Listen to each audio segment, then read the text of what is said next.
Welcome to the next version and next episode of the Last Visit First podcast. Today, I'm very happy to welcome Mike Asselta. He's the CEO of Compassus, has a great history of healthcare background, and I'm super excited for everybody to get to listen to Mike and hear his story. So, Mike, welcome to the show.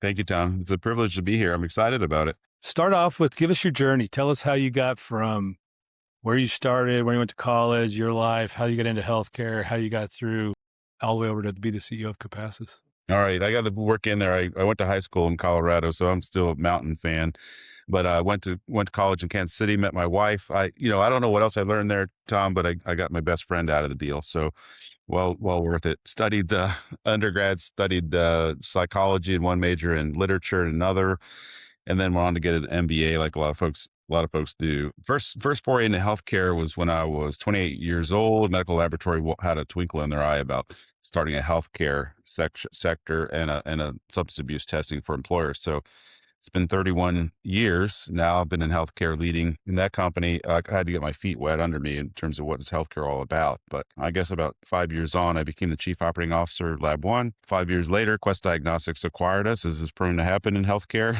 We were publicly traded. They were publicly traded. Went on to Quest Diagnostics for a couple of years, retired, did some hobbies and some small businesses. So I've made payroll. I think those are some valuable lessons when payroll's coming out of your back pocket. Failed at retirement, got back into starting a new business in 2010, which was also in the healthcare space, serving Medicare beneficiaries and how to decide between Medicare Supplement, Medicare Advantage. I have a pretty steep background in benefits design and things like that from our laboratory days. We had a carve out benefit in laboratory. And took that, built a company that also went public, retired and failed at retirement again, went to Fresenius. Each time, if you follow my career, Tom, there's a relationship involved where somebody who I've worked for before thinks that I'd be a good fit for something and calls me off the beach, right? And that's the best phone call to get.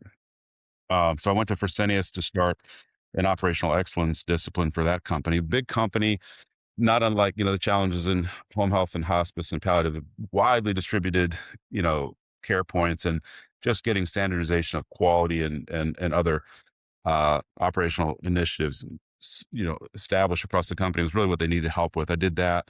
And then a couple years on, in 2018, became the president of Fresenius Kidney Care, ultimately the chief operating officer for Fresenius's U.S. services businesses. We had pharmacy, laboratory, of course, dialysis, which is the big one, and a couple of ambulatory surgery center companies.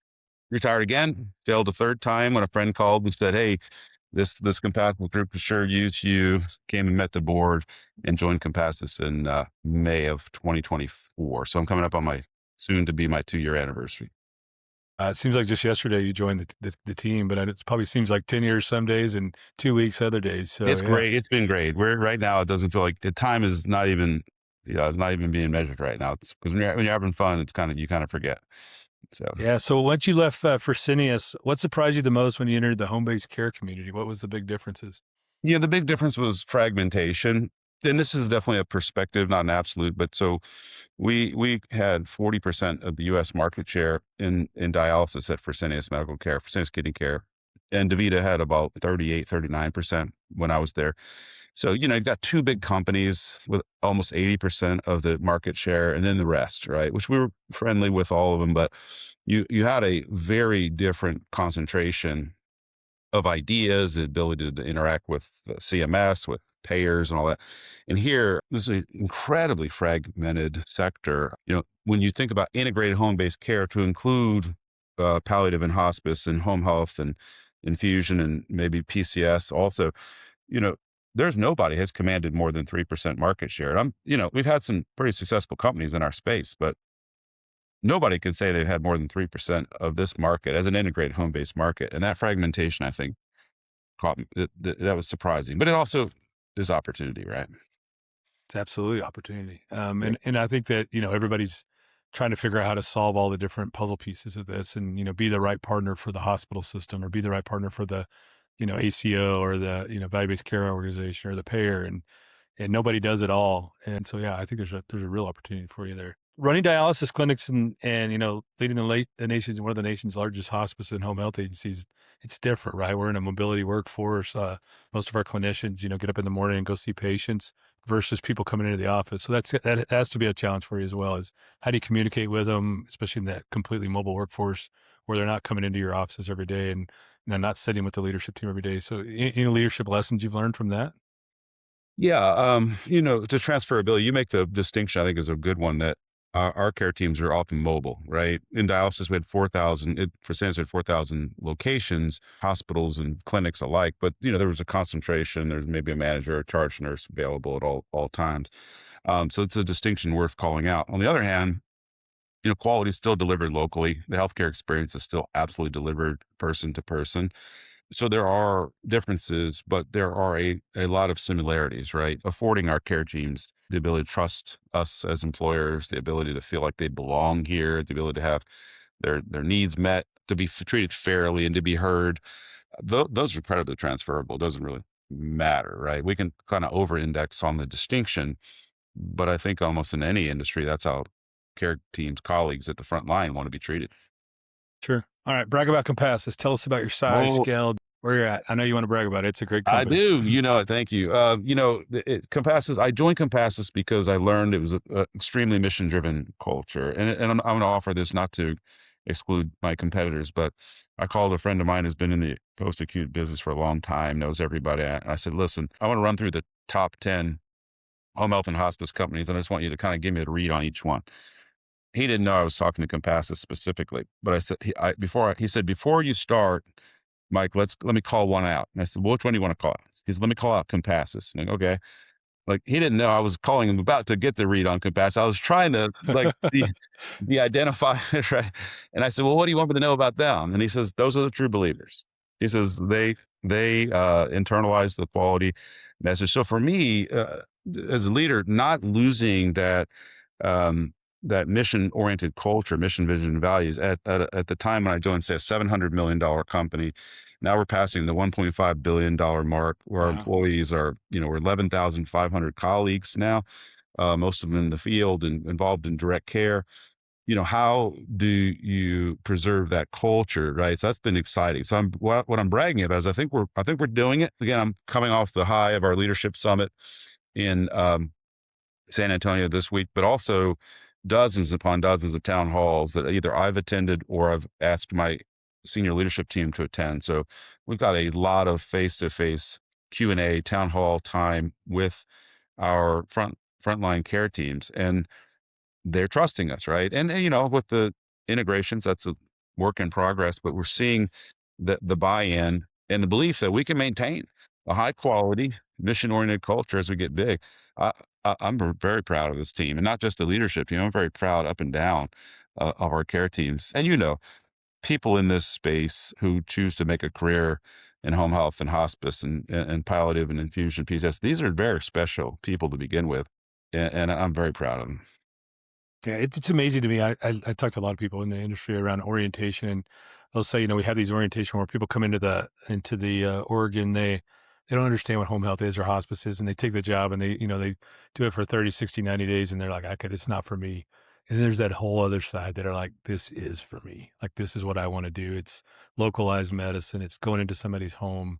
You're being invited in there. You're making a difference. You're keeping that person in the place where they want to be cared for, with their dog, with their remote control, in their recliner, and with their family around them. They're not sitting in a hospital bed or stuck in a nursing home or nobody's taking care of them.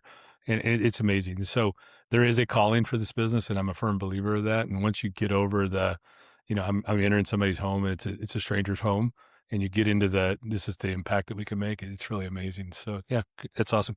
Talk to me about this leadership summit. What's that about? That's pretty cool.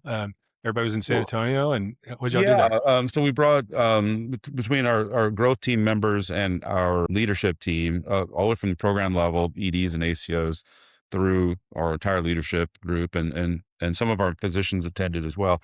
We were trying to continue this theme. I mentioned town halls and the whole movement we have toward people centricity in terms of I really didn't mention that, but suggest when we're doing these big integrations, there's always a process, right? Most of us are converting from one EMR to another, and that's process driven change, and that makes everyone anxious, right? So we've been trying to grow up and mature and have a people centric approach to change, in addition to the necessities of having a process driven approach, Tom. So at the leadership meeting, our theme was leading with heart. The pre-read book was about leading with heart. The leadership training that was delivered with was how to you lead your team with heart, and specifically those questions like for a colleague, what do you fear, right? What do you need from us? How do I make you feel more secure? How do you interpret belonging to the company? Really training our leaders to lead in a way that we're interacting with our colleagues and reacting to them. Now, our colleagues understand that we're a business, and they understand that to thrive, there are certain realities. So that's a given. And we have to deliver that kind of accountability too. But what excites me so much is just to see the response from our leadership and our growth team members that attended and our physicians. So like, yeah, this is the real deal. We're continuing that notion of being true believers, right? Caring people, caring for people who care, and however you want to phrase that. I think we're winning. I think we're winning hearts and minds at Compassus. I'm sure there's a few heart people that would raise their hands and say, "No, you haven't won me over yet, but we're going to find them. We're We'll going to find you. find We'll them." get you. That's good. And I mean, the commitment to doing that is super awesome, right? Hmm. Saying we're going to focus on care through the heart. And, I think it's super important. And by the way, if you don't have caregivers, you don't have patients, right? If you don't have physicians and caregivers working together, you don't have patients because, and that's what matters. So Yeah. that's awesome. I Yep. love that you bring everybody together and celebrate a little bit. I'm sure, you guys get to have some dinners and get to know each other. And I've been to a bunch of those in my career, and it's awesome. I mean, and I love it that you come out of there all motivated. All right, everybody's jacked up and ready to go, and let's go solve the world and figure out how we're going to do more. Sometime, Tom, I'll have you speak. We'll probably do it in a place where you can wear your cowboy boots and your hat and all that stuff. The funny thing is, I barely own cowboy boots and a hat, but I grew up on a ranch, so there you We'll go. get you It's one. Yeah, you don't. Right. That's awesome. That's awesome. All right. So healthcare leaders often talk about operational excellence and they talk about clinical excellence. I think in home health and hospice and infusion and personal care, those are the same thing. But what do you believe in? And how would you answer that question? Are they the same? Yeah, I think that's a good question. There are a lot of places where they are the same, where they're intertwined with each other. There's a few places where, operational excellence isn't oriented around clinical delivery, but you're right. I mean, more often than not, they're absolutely integrated. We added an operational excellence leader last year to make it a formal role and equip that team. And just as a proof point to your question, they're spending a ton of their time understanding our clinical workflows, how to interpret those clinical workflows to AI-enabled workflows, where the documentation. We'll talk about AI, I'm sure here, but you're right. When we examine our workflows, whether it's intake or patient admission, or the start of care visit or follow-on visit, the operational excellence team has their hands full just working through the touch points with patients. Yeah. And I think it's getting harder to, I mean, and not to pick on Medicare Advantage, but as we become less Medicare, traditional Medicare centric and more Medicare Advantage, different payers, different models and ACOs. And you guys have all these facility relationships with the joint ventures you've done with hospitals and those, it's getting harder. I mean, I Yeah. think back when I started in this business in 2005, I mean, we were all 95% Medicare and, we wrote off most of the Medicare Advantage stuff and we didn't see a lot of those patients. And that's really has shifted a ton and it's made it a lot harder. And now, people have become computer operators versus nurses in operational excellence and clinical excellence. They become computer operators, and we have to get rid of the computer operation and let them go back to thinking and taking care of patients and do it faster. I mean, to me, a 4-hour start of care is crazy. So we'll get into that a little bit in AI section of this, but I can't imagine it, doing a 4-hour start of care, and it's going on all over the country right now. And so we have to get better, faster, quicker, or we're gonna continue to burn out these clinicians that are out there. All right, looking back at your first 2 years, I had first year in here, but the first 2 years, first 6 months, you were meeting everybody, trying to figure out where the water fountain was and all that kind of fun stuff. But looking back, what's been the single strategic decision that's mattered that's going to impact you over the next 5 years? Well, there's a toss up between two. I'm going to choose because we are tied to health systems very closely in a lot of our markets, and we're proud of that.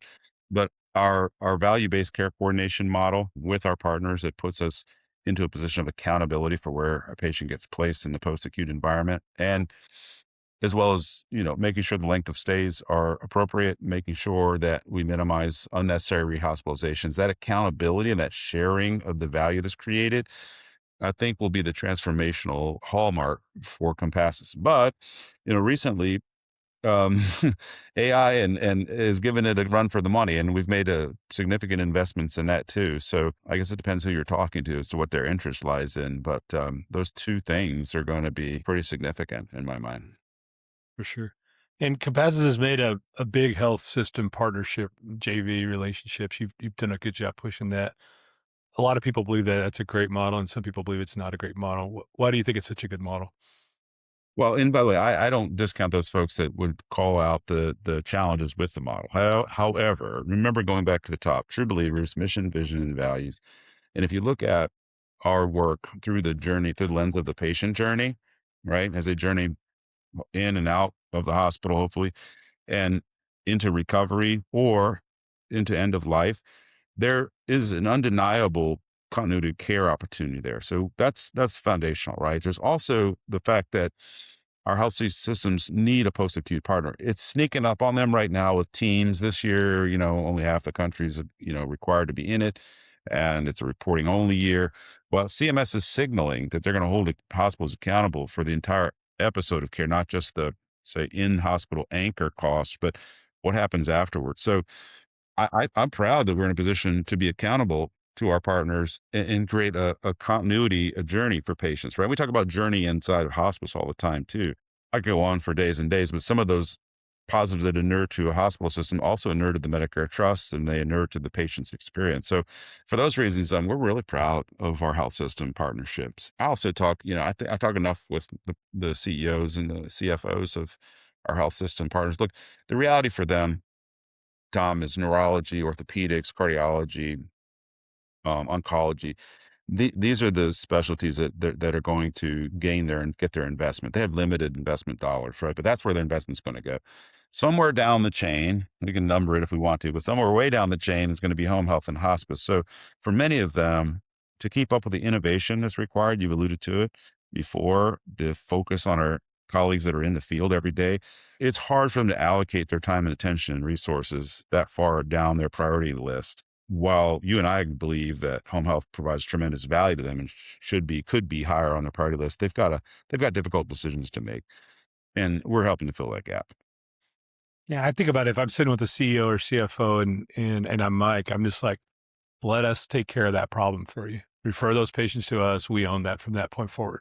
They can't keep taking care of it. Once the patient discharges from the hospital, they lose control of them. If they don't give them to the right partner, they're in trouble, right? And there's all these studies out there that, depending on where you're at and who you are and who your payer is, the type of care you're going to get from the home health and hospice provider.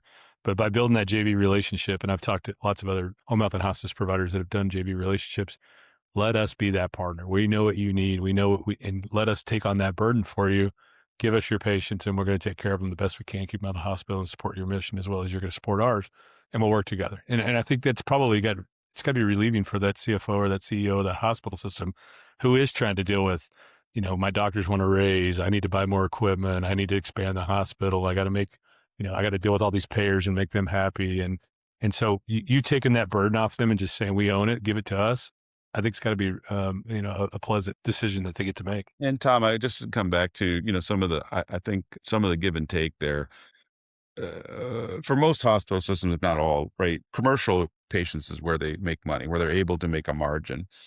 It's not in Medicare fee for service. It's not in MA, and even as we're going down the list, it's not in Medicaid, right? So they need the accountable partner. Does that mean that our mix will look a little different, perhaps, than our competitor?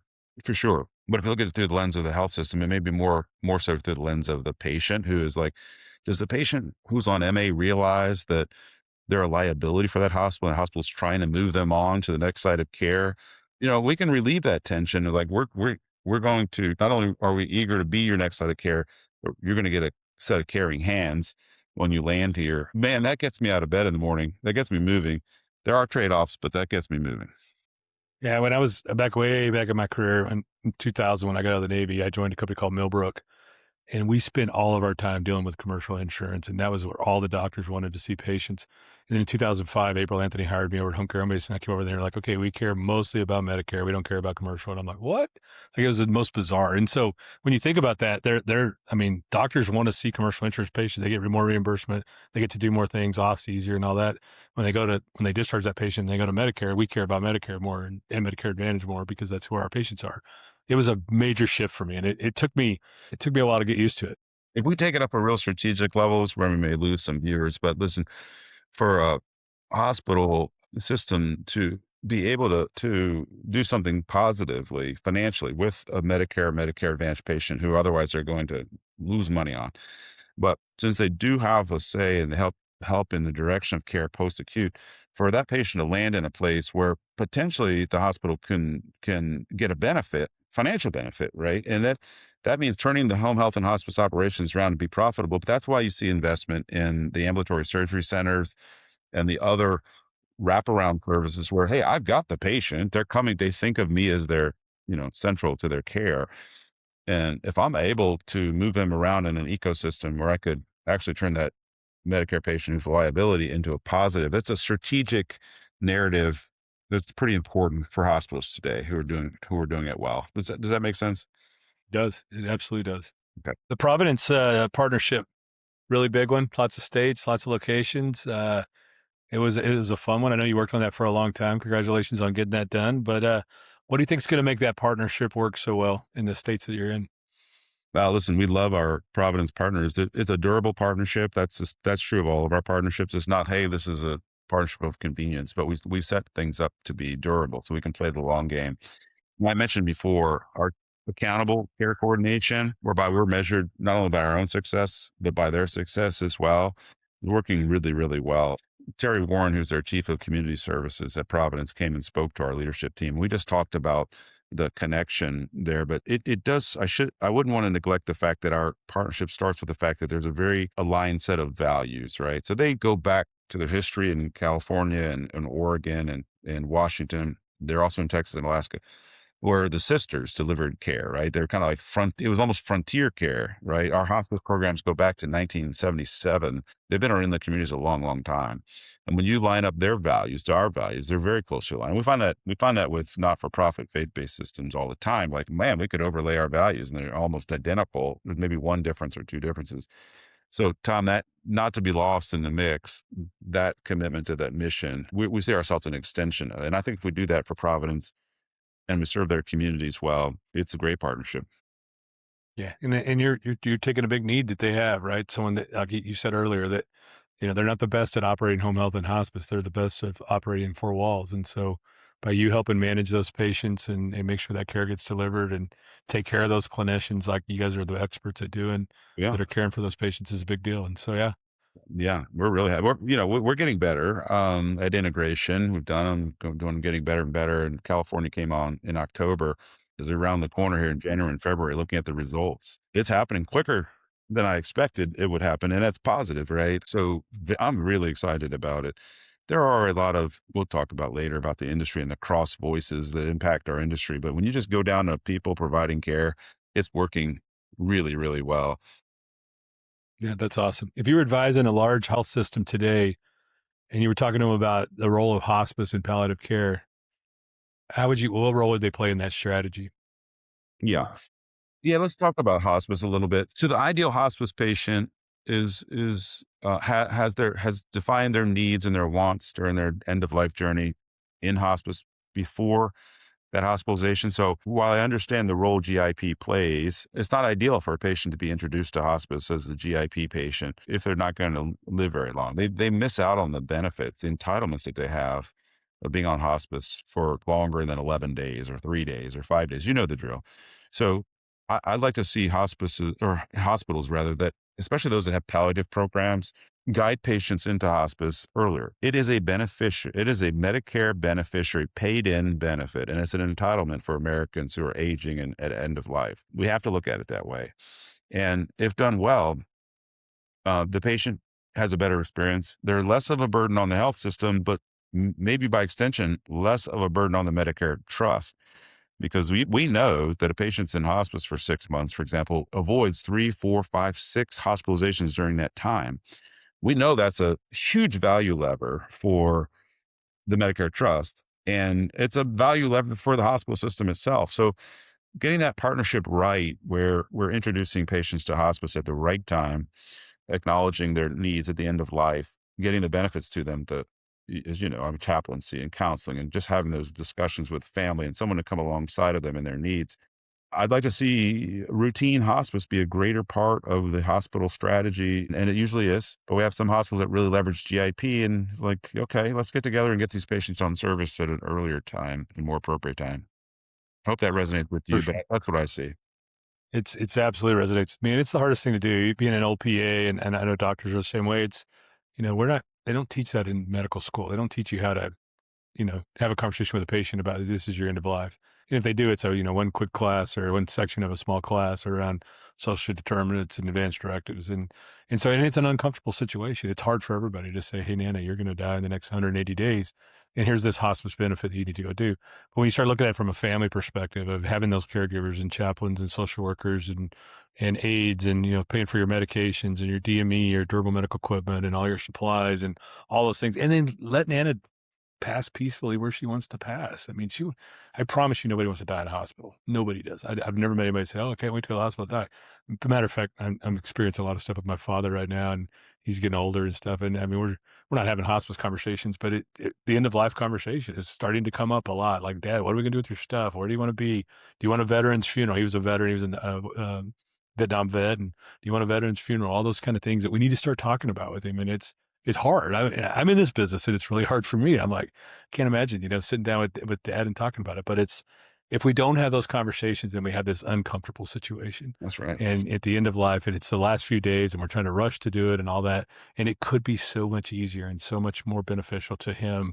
And he could, say goodbye to his family and be around his family and all that instead of being laying in a bed and, with a bunch of beeping noises and people waking him up every 2 hours to take vital signs and shove a pill down his mouth and all that. That's not how dad wants to go. And I think it's every American out there. And it's a great benefit. The guys that put it together years ago have done a great job with it. And we've proven it saves money. We've proven over and over and over it saves money. I just struggle with in our industry why it's so hard to get people to, have that conversation because we Yeah, get so many patients that are 2-day, 3-day, 4-day patients. Like, you did a disservice to this patient. You did surgery on a 97-year-old and then you put them on hospice and they died 3 days later. Why did we do that? That's that's an right. uncomfortable way to do it. This goes back to our conversation a little bit earlier. We talked about fragmentation. Go on a cruise ship, tell people what you do for a living. And of course, there's a lot of widows and widowers that are remarried, and they will tell you about their experience with their spouse and the decline, how they found out about hospice or didn't find out about hospice or found out about hospice too late.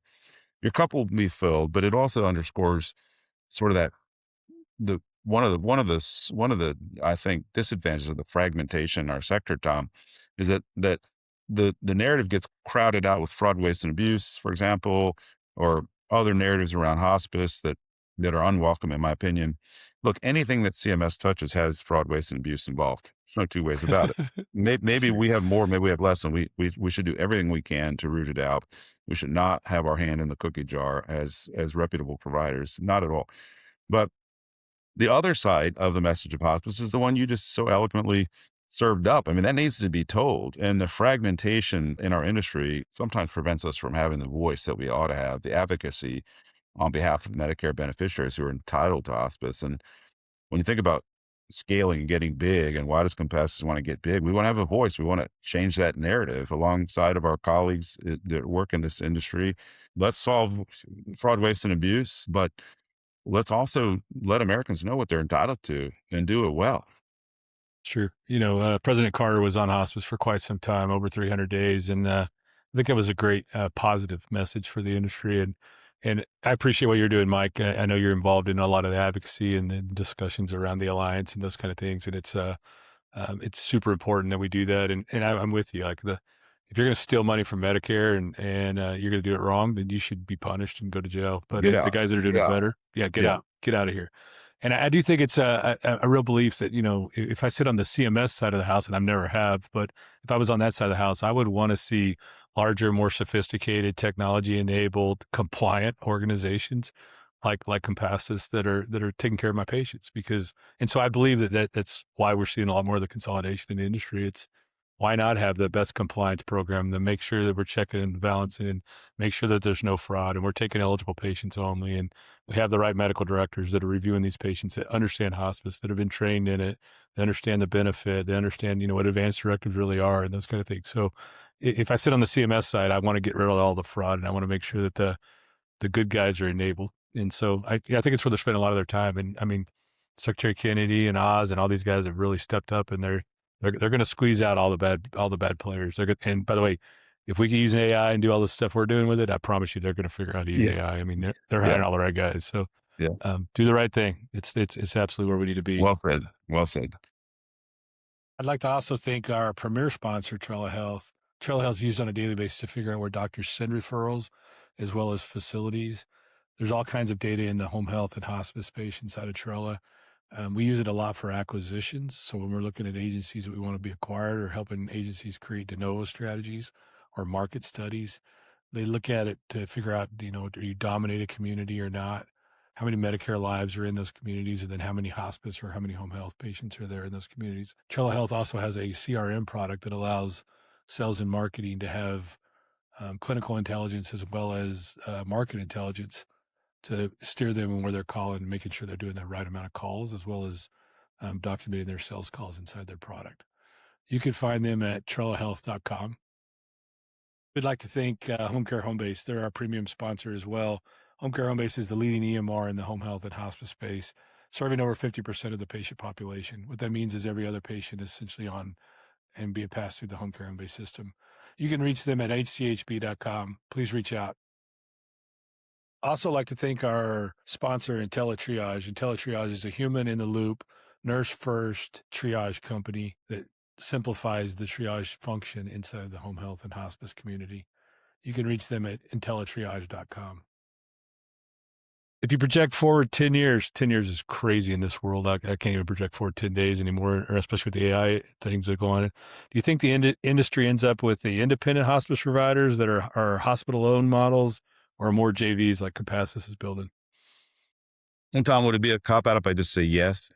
Like, I think there's room for, all three really, and there probably will be all three. As we sit here today, I see room for independent hospice providers, hospital owned models, JV structures like ours. I think there's room for all of them.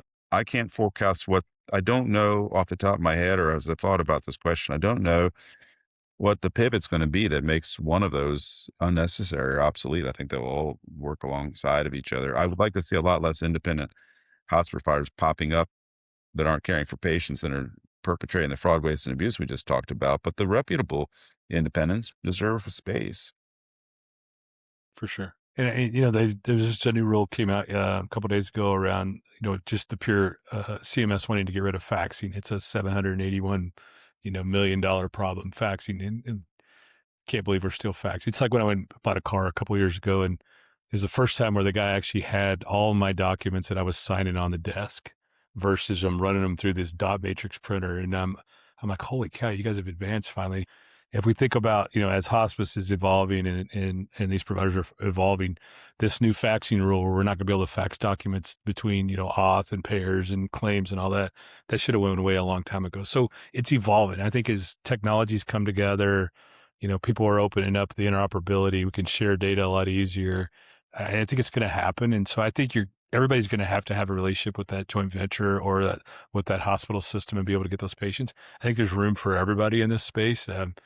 More and more patients are getting sicker. More and more patients are living longer. More and more patients are, becoming Medicare age for hospice. So I think we have to figure out how to solve all these things. And I think the joint venture / partnerships with hospitals is going to be a big deal. And that's where you get your patients from. So you might as well figure out how to engage it, not disengage from it. Yeah, My 100%. opinion. Mhm. Yeah. All right. Let's get into some more. Hospice is still one of your largest service lines. So continue to grow hospice, continue to grow home health. Where are you putting all your pressure, or does it matter? Well, we see ourselves as an integrated home-based provider. So again, if you reflect on the patient journey, Tom, some may start in palliative and progress to hospice. We have a pretty sizable group that start in home health and progress to hospice. And the private duty work kind of comes in a lot of those points. There's a lot of those places where private duty could help round out the patient experience. We also do infusion at home. So we look at it, if we have a market where we have hospice only, what are our opportunities to enter home health and complete at least a portion of that patient journey? If we have home health only, where can we add hospice to complete that journey? So if you see us filling in the map, it's going to be completing that notion of being there for the integrated home-based care model where we're available for the patient journey. So that's, whether or not that comes out that home health and hospice or 40/40 and the other 10% is palliative and infusion, maybe a little bit of personal care. By the way, I don't have a strategic view on personal care. We do have a small personal care business that we picked up with the Providence integration. So we're learning, I'm learning, but I think that for us, a balance is where we find ourselves. Whether that means the revenues are perfectly aligned, I don't know. But I think that we want to serve our community through a patient experience lens, if you will. Yeah, I mean, there's nothing worse than being on home health and the patient needs hospice, and now you got to go find a hospice outside of your organization to hand that patient off to. You're way better off handing that patient off to your brother organization or sister organization that's right on the street using the same technology. You can pass that information really easy. You can do a phone call between the nurses and say, here's what you should experience with Nana. Here's the family members that we know. Here's what's going on in their lives. Here's the patient's goals. The patient, wants to go to their son's graduation. That's the biggest thing. They're declining very rapidly, but let's do everything we can do to make sure that they're at that graduation. Yeah, That's amazing, right? And that's what you want from a, patient care perspective. it's all, I'll just throw in because I threw out patient continuity and experience. Whenever I think about continuity of care, I think there's a greater role for nurse practitioners and advanced practitioner model to play in that they're there in palliative, they're there in hospice. I think increasingly in home health, we're going to see some nurse practitioner led initiatives that are maybe a new products that we have out there, but they haven't reached maturity. There is a patient that's coming out of the hospital that would love to be at home, but needs a little bit more care than what we are allowed to do in home health under the Medicare rules, but needs less than a residential skilled nursing facility sort of experience. And by the way, um, as the wave is turning 80, everyone talks about the 65-year-old wave, but we think about in hospice or SNFs, for example, they think about the 80-year-old wave, the residents coming their way. I have it on pretty good advice that skilled nursing facility companies aren't looking to build more capacity so they can take that incremental Medicare Advantage patient. They're just not. So they're full. They're 95%, 98% at capacity today. The market, the patient experience will demand that there's an interim place for them to go. We call it skilled nursing at home. Some have called it SNF avoidance, SNF alternative. And that brings the nurse practitioner into play who can order home health services, but could also order certain, remote patient monitoring. She can order certain medication management. She can order some services that keep the patient at home where our core services are provided and keep them out of skilled nursing facility. And we talked about accountability and the Medicare trust. So I'm sorry to work that in, but I think as we think about when we think about the patient journey, wanting to serve that journey, we want to serve that care continuum. We're going to have to do more at Compassus, and we are doing more in that nurse practitioner space as well. Yeah, I was on a podcast a couple of weeks ago. It's going to release with this Dr. Danielle, and she hit something that I didn't realize. So under the big beautiful bill that Trump released, they declassified PAs, nurse practitioners, and nurses as professionals from an education perspective. And so, what did that mean? There's certain dollar values that you could apply for student loan credits in at the professionals, which is a doctor. You get a higher volume of a higher amount of dollars. And what she was saying, and I went and studied this and looked it up. It's true. They declassified nurse practitioners and PAs as professionals. And so what does that mean? It's going to be harder for us to create more nurse practitioners and PAs. Well, being a PA, I think it's terrible. But like if we don't have enough nurse practitioners, first of all, we don't have enough doctors in this world. And we have more patients that are turning 80. And now we don't have enough nurse practitioners because they can't take the education or the dollars to go get the schooling. So we're going to produce less of them. And so it was kind of conflicting to what we're all talking about in the healthcare field. Like we need more doctors, we need more nurse practitioners, we need more nurses. But now we're going to declassify their skill level as a professional, which means they can't get as many student loans. So we're going to create less of these patients. It was really bizarre. And there's no answer to this. And it blew my mind. And she's a doctor, by the way. She's an ER doc, and she's phenomenal. She's really into credentialing and a whole bunch of stuff. It's one of the things she's writing a lot of articles about is Like, why do we do that? Like, we're disincentivizing Americans to go to nurse practitioner school because we declassified them as a professional and we took away their student loan debt that they can go get. Like, what are we doing? And I'm sure there's a reason inside of the government to do all that, but it was an aha moment for me in that. So when she comes out, you should listen to it. You may have more conviction around the rationale in the federal government than I do, but I do have some homework to do. I need to go. I need to go talk to my nurse practitioners and understand what they understand about what you've said. So you give me some homework. Thank you. Yeah, that professional classification is about how much student loan debt you can get, and that's really what it was. And they declassified them, and she was Yeah. mad about it. Like it was, and I know we'll point it out in the podcast, and I'll make sure you get it. But it was pretty wild. Many leaders believe that it must be upstream earlier in the patient care journey in order to get on hospice. We talked about that.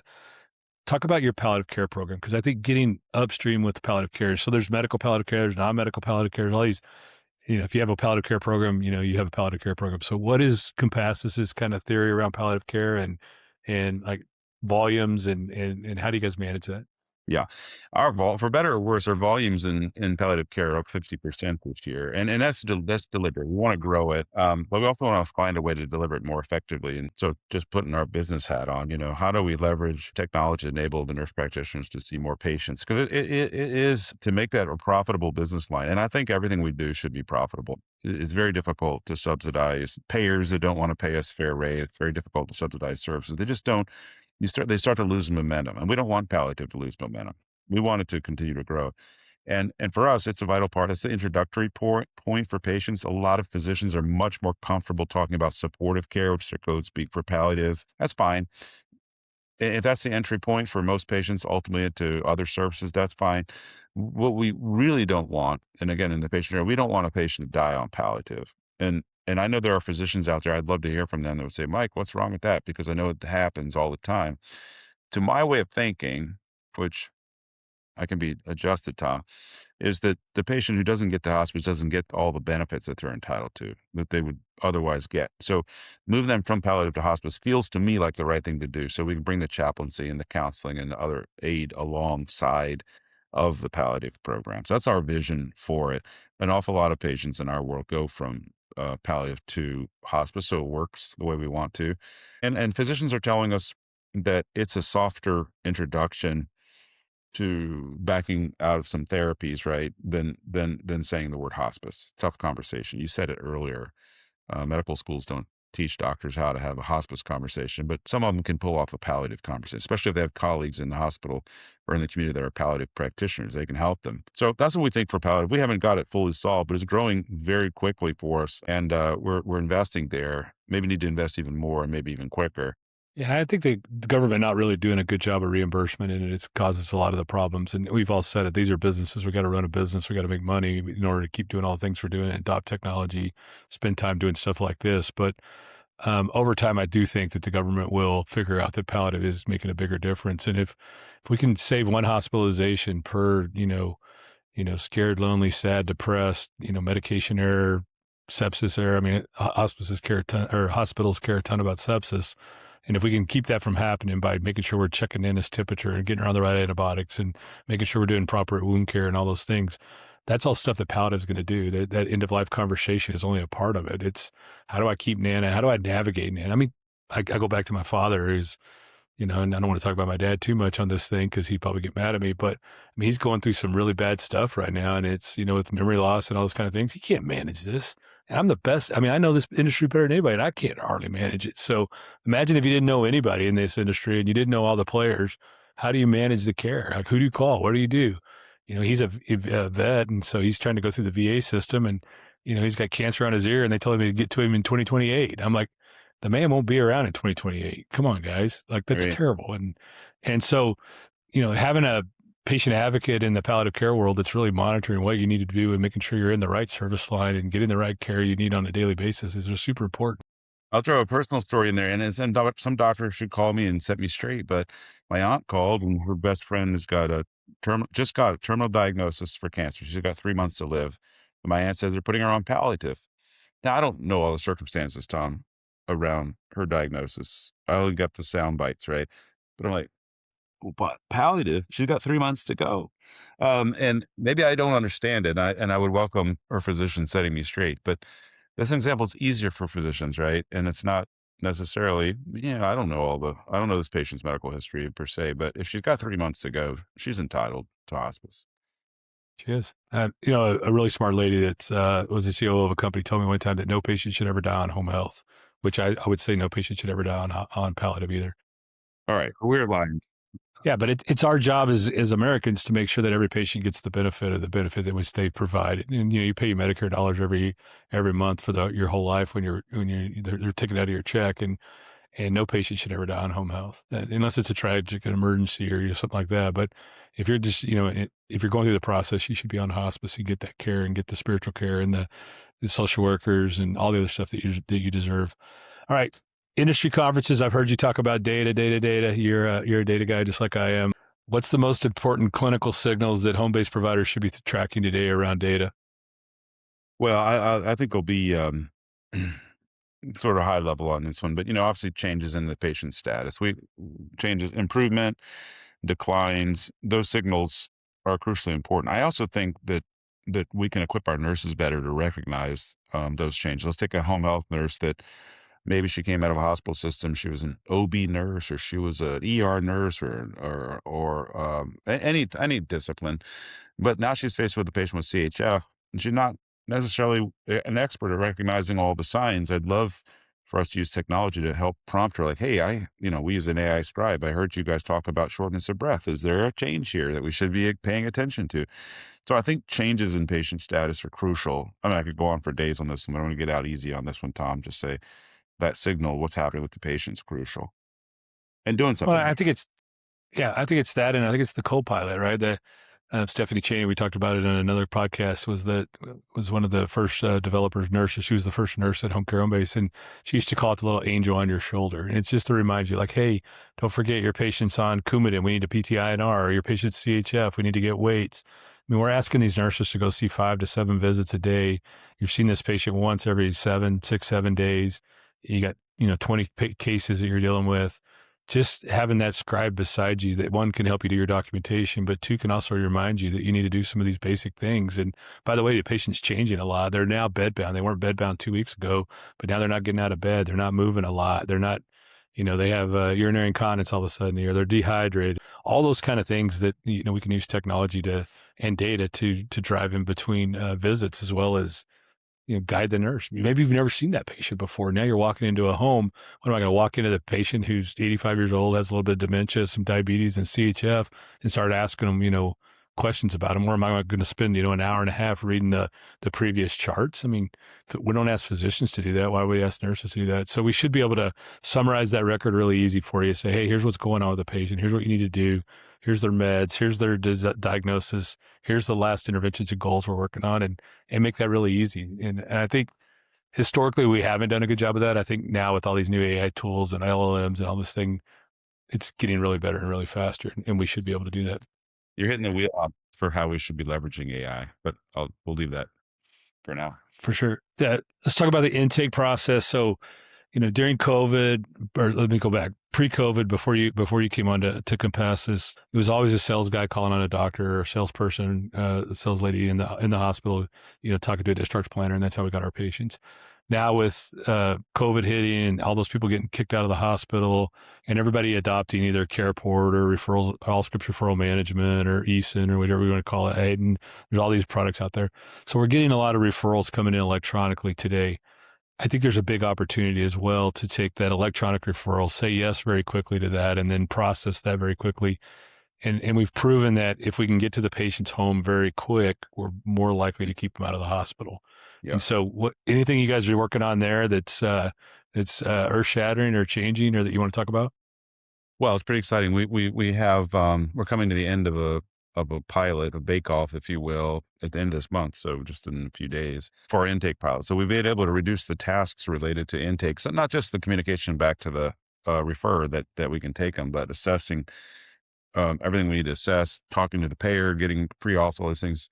We've been able to shorten that from 4 hours to 15 minutes, right? And the long pole in the tent is still talking to the payer, right? Which we're doing agentically now. Like I don't want to talk to the payer. Let me have an AI agent call you and do the thing. So Sure. it's coming out of, it's super exciting. So that's the intake part. I think the other side of it, because you mentioned sort of timely initiation of care, which drives everything. Look, the time from referral or discharge to being at the patient's home needs to be within that 48-hour window. And there are opportunities to change the referral date or to make that look better than it is. We know that the industry can do that. But to your point, to get the outcomes, you've got to be able to get to that patient's home. So two things we talked about a little bit before, making this a great job for nurses and care team members to be in so that we have the capacity to respond to those patients. And then the other, you mentioned start of care, being able to shorten that start of care. So we see our starts of care are going to be reduced by about 50%. We, I'm estimating like a 3-hour start of care becoming a 2-hour start of care.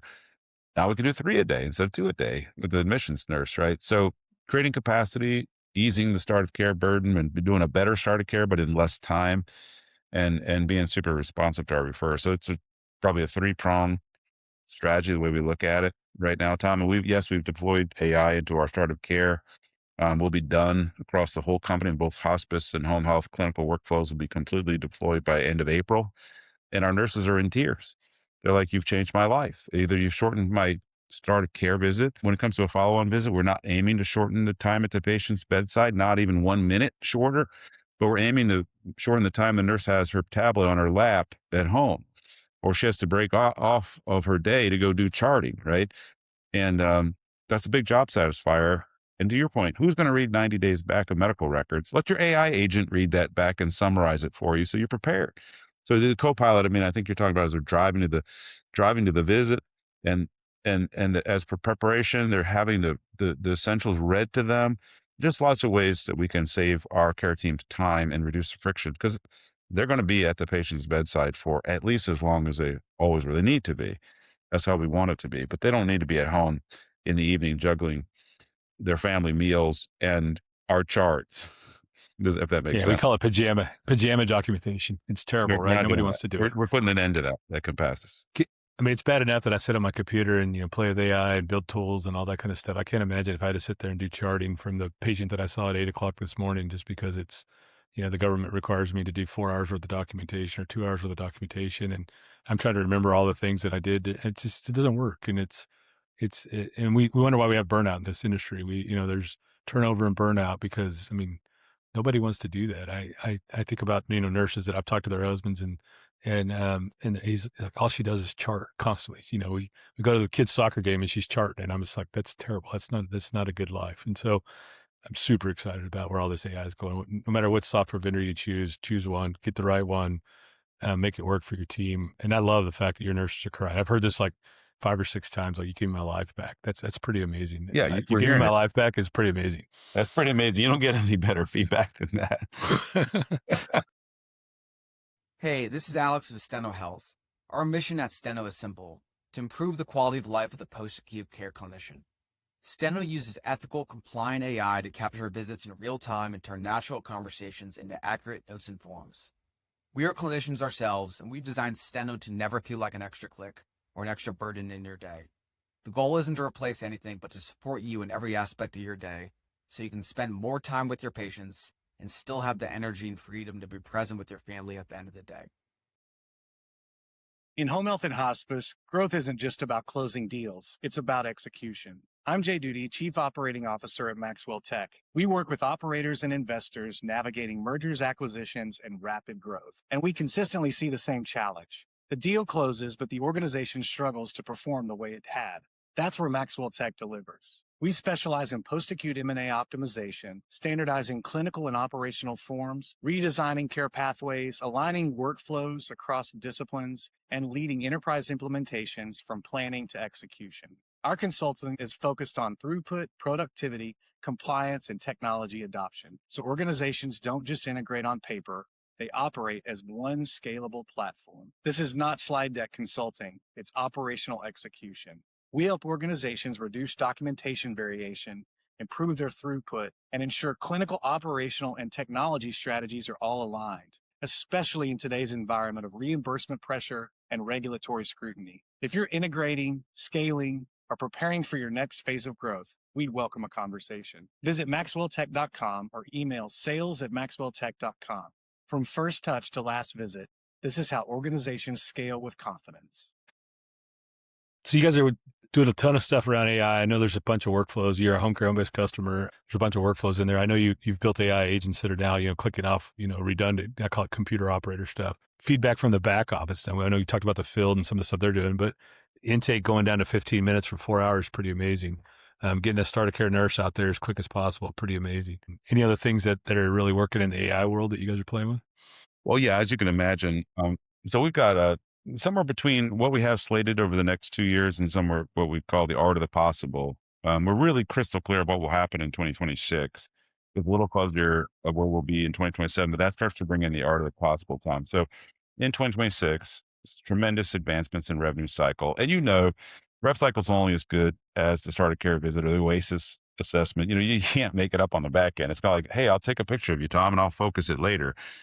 Yeah. You can't focus. It's a photograph. Well, maybe now Google and stuff can, I guess. I mean, I don't know. but if I had my old school camera out, I got to focus that thing if I expect to get a better product out of the back end. So these things all work together, but lots of opportunities in rev cycle charting and coding in the way we handle those things that are obvious. You referenced sort of I have a whole quiver of different providers because I need, if they're specialists in a given area, I need their SMEs to augment my SMEs. Otherwise I got my people full time just out of the field or out of their subject matter, and they're into the workflow development. They like doing that, but I have limited use for that. So I need to have partners that can come alongside and augment my SMEs. So there's a whole quiver of them. I do think, we're looking at, I'm not going to name names, but we're looking at all of the SaaS services we invest in today, Tom. And when we think about the art of the possible, there's some like, man, that's off limits. But there are some I think are going to be impacted by the AI workflows that we're putting in across the board. And the stock market knows this is why Salesforce is getting clobbered right now. This is why ServiceNow is getting clobbered. It is not a novel idea from Mike. This is just what's happening. There's this sense that maybe some of the overlays we're able to build with our specialized partners is going to disintermediate some of our SaaS service providers, if you will.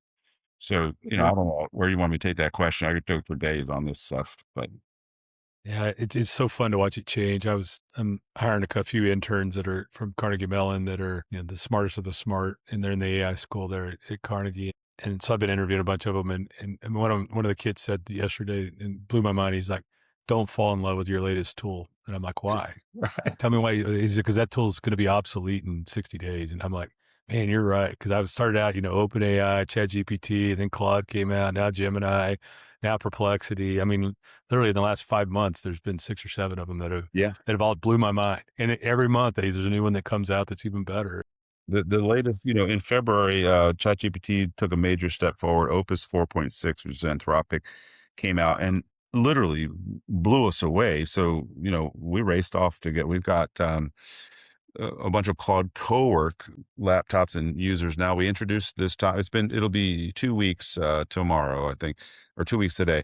We introduced Claude Cowork to a handful of people. We say, hey, you want to be the pioneers in AI? This is back office. You asked me about back office. Nothing out there but you want a agentic coworker sitting next to you? Here you go. Here's a laptop. Right now, Opus 4.6 is not HIPAA approved, so we can't let it do things that are not de-identified. But here's, giving it data that it can reliably protect, no PI, no PHI. And we handed those 20 laptops out 2 weeks ago.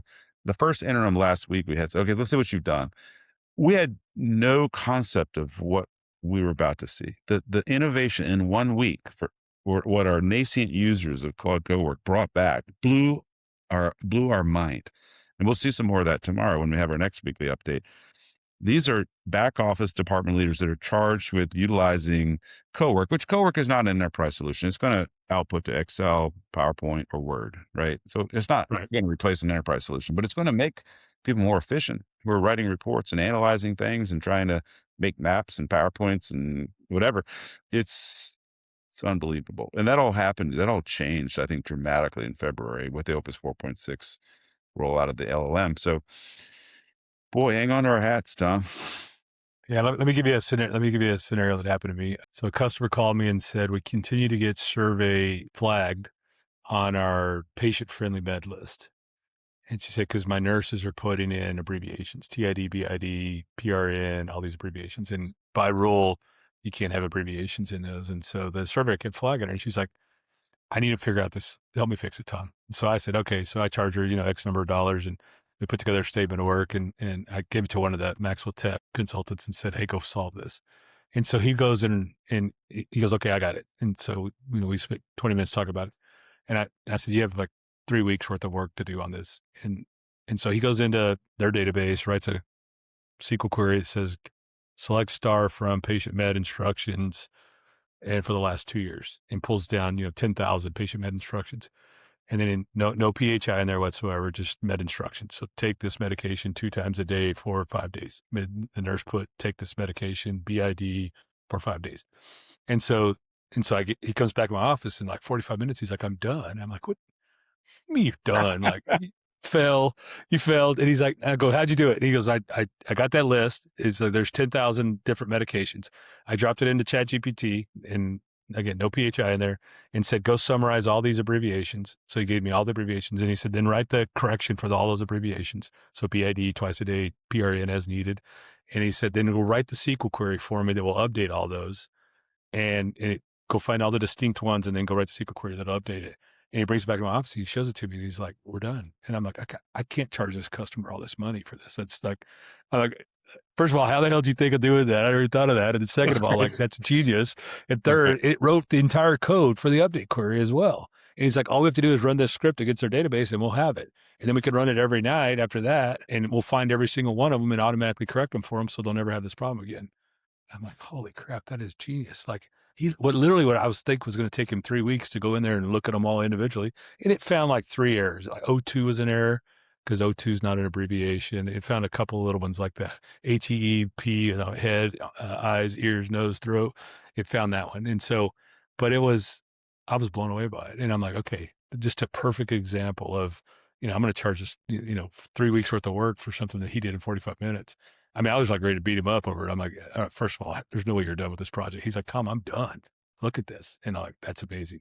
So perfect example of how this stuff's going to help us. And by the way, the nurses want to write BID, and which is fine. Write BID, we correct it. When we send it to the patient or give it to the patient, it's correct. It's right. And then, by the way, we could do it in Spanish. We could do it in Chinese. We could do it in Russian. We could do it in every other language you could possibly meet. It's way smarter than we are. It doesn't make errors. I mean, it could hallucinate a little bit, but it doesn't make spelling errors. It doesn't make grammatical errors. Makes your writing fantastic. So why not? A lot of people are scared of it. You're not scared of it. It sounds like your team's not scared at all. Well, I thought they would be. I do think, I mentioned hearts and minds at the beginning of this call. I do think in the field, our nurses can be reassured that there's a shortage of nurses. There's no reduction in nurses coming, not on Compassus' watch, not even close. There's no therapists and nurses, we need them to be at the patient's bedside, but they go home and over the dinner table, their husband's an accountant or their wife is a worker in some field that probably is impacted by AI. So it's up to us, I think, to continue to remove fear. That's our job anyway, as leaders, to remove fear. But on this AI thing, we better, pay attention to hearts and minds and reduce the fear that comes with it. Why not get rid of the computer operator technical burdens of being a nurse and go be a real nurse and go do physical care, give the hugs, make sure you're doing the teaching, all those things instead of doing documentation. And when you talk to nurses, that's there.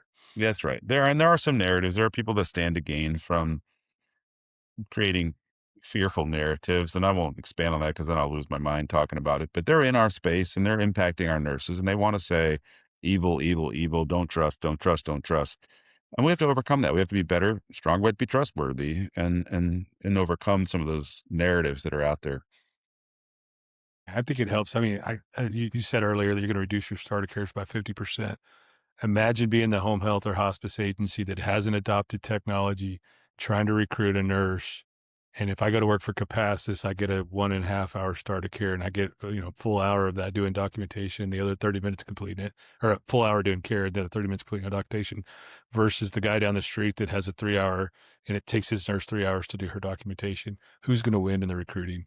I mean, first of all, you're going to be able to pay the same amount, but the nurse will be way more productive, see more patients, and have less technical burden compared to the guy next door. Either get on board or you're not going to be able to recruit. If she's satisfied with her job, then we've won. So we've created more job satisfaction. So yeah, it's awesome. That's great. All right, a couple of minutes left here. You're one of the youngest healthcare leaders out there. Although you've had tons of experience. I'm not that How young, are but you? thank you. You are. You are. You start looking at home health and hospice operators like me, the old guys. But how are you thinking about? And this is something I worry about a lot because a lot of the guys that I know in these businesses that are home health and hospice operators are retiring or selling their companies and getting out of the business. How do we continue to get the next level of future leaders in our industry? What are you doing to? I don't like succession planning really. I don't think it's great. I think you should always be doing succession planning. You should always be teaching what you know, Mike, and handing that down. But what are you doing at Compassus to develop the future leaders? Well, I'll tell you a couple of things. We'll stay at the leaders that are, rising fast through the ranks, and everybody has that potential. So I mentioned earlier that we did some training and development work at the leadership conference. But last year we brought back training for everyone. DCS is on up. There was virtual by necessity. This year we're building out a training center at Compass so we can do more face-to-face training, bringing people in, and all that time is designed to elevate people's leadership skills. Now at the senior level, everybody's doing a 360. We did half of the group in the fall, and we're doing half the group right now.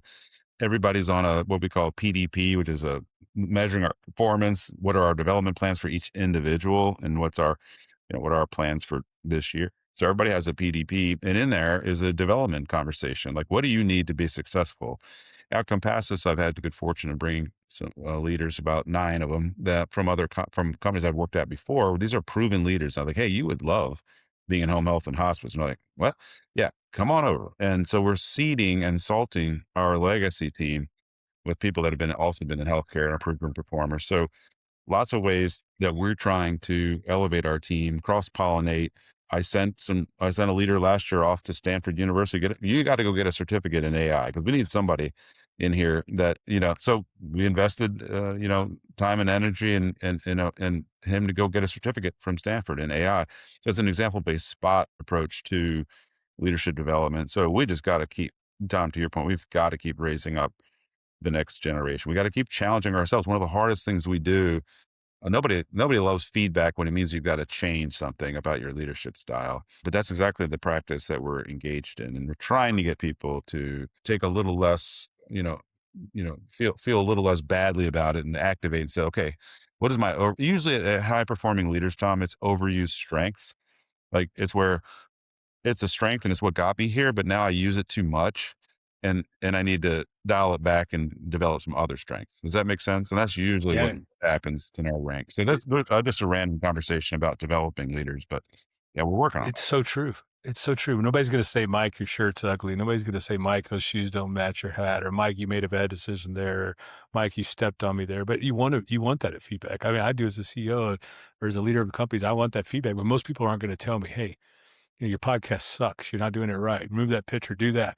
They're not going to tell me that because we're at the top of the ranks and there's a fear. But I want that feedback, but it's really hard to get it. One of my leaders texted me during a meeting this morning, and I had stepped on her, and she's right. And the fact that she feels okay to send me a text in the middle of me, like, "Whoa, that was a little, you kind of stepped on me there, boss." That's fine. I need that feedback. I need to modulate because like one of my overused strengths is stepping on people, right? So don't do We that, all have it. right? Yeah. So, Yeah. Now, Mike, try to be married to the CEO. Then try that one. When you step on her, then you get to hear about it for 6 oh weeks. no, I don't get, I don't do any stepping on at home. I know my place.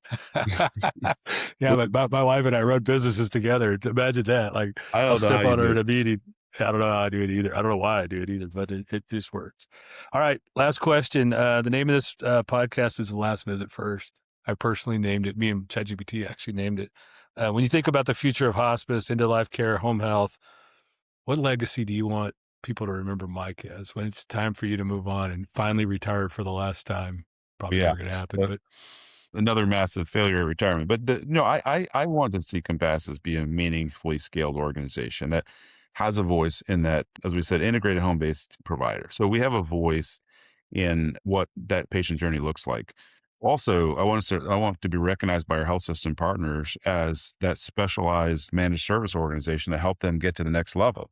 So it's really two things for Compassus. It's a scaled integrated home-based provider, and it's a valued partner in the management of the JV partnerships. And that's what the investment we've been talking about, the innovation we're just driving for, the growth that's required for a healthy business. Those are the things I want to be known for. So we have integrated services. We're integrated with the hospitals. we're indispensable to families. I used to like to say at Fresenius, look, 3 out of 4 families want to be on service with us. I want 3 out of 4 or 2 out of 3 or 9 out of 10 families to say, I want to be at Compassus when the time comes, when I need those services. So that's really exciting to me. And I want to be able to lead in the narrative. We talked about the industry as fragmented, but I also think that makes us vulnerable. The story that we have to tell in palliative and hospice and home health and private duty and infusion is a powerful one. So legacy, I hope that we get beyond cost cutting and fraud, waste, and abuse and talk about how we can create leverage for the Medicare Trust for health systems and become just a super valued sector within healthcare, because I think we're doing it. I just don't think we're quite able to tell that story. So if there's pick one of those, if I can accomplish one out of those, Tom, I'll be thrilled. Yeah, that's awesome. Well said. If somebody wants to come work for Compassus or wants to reach out to you or learn more about what you're doing, how do they find you? Well, you just go to compassus.com. Thank you for that. There is a place that they can click. And if they mention my name in there, then they'll get it to me. But we would love to have people who are like-minded join us, Tom. Thank you. That's awesome. Well, congratulations on what you've done. I'm sure your board and all the patients and all the caregivers that work for you are super excited that you're on board. And congratulations on all your success. And thank you for being here today. Thank you, Tom. I appreciate you letting us brag a little bit on what we're doing. Thank you. Sure. Yeah, absolutely. Thanks.